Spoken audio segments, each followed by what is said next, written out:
South African President Jacob Zuma will meet student leaders and university authorities on Friday to discuss planned hikes in tuition fees that have provoked a week of sometimes violent protests nationwide. Critics say the increases would further disadvantage black students, who are already underrepresented in universities. Zuma has not spoken publicly about the protests before, and on Wednesday students stormed the Parliament precinct in Cape Town to try to disrupt the reading of Finance Minister Nhlanhla Nene's interim budget.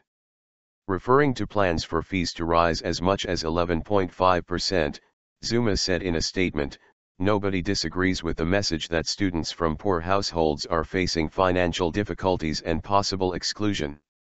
Nene said on Wednesday that a process to divert money from other skills development funds to university education was already underway, but did not elaborate. At least 15 of about 20 South African universities countrywide have been hit by the protests dubbed "Number Fees Must Fall" on Twitter. Classes have been suspended at the campuses since the demonstrations broke out on October 13 at Johannesburg's University of the Witwatersrand, WITS. Thousands of students from WITS and the University of Johannesburg marched through South Africa's commercial capital and gathered outside Luthuli House, the headquarters of the African National Congress, ANC, where they handed a list of demands to the ruling party's Secretary-General Gwede Mantashe. The students waved placards.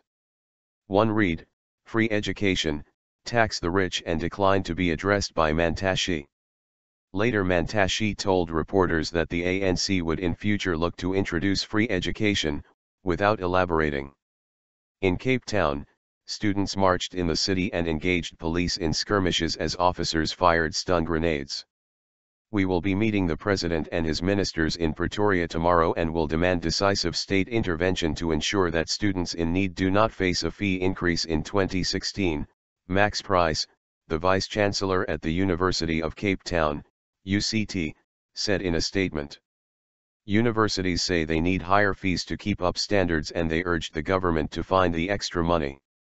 The government, which subsidizes universities, said it could not afford the free education that students are demanding. "We think the government will ultimately have to accede to either no fee hikes for next year," Peter Adard Montalto, emerging markets economist at Nomura, said in a note.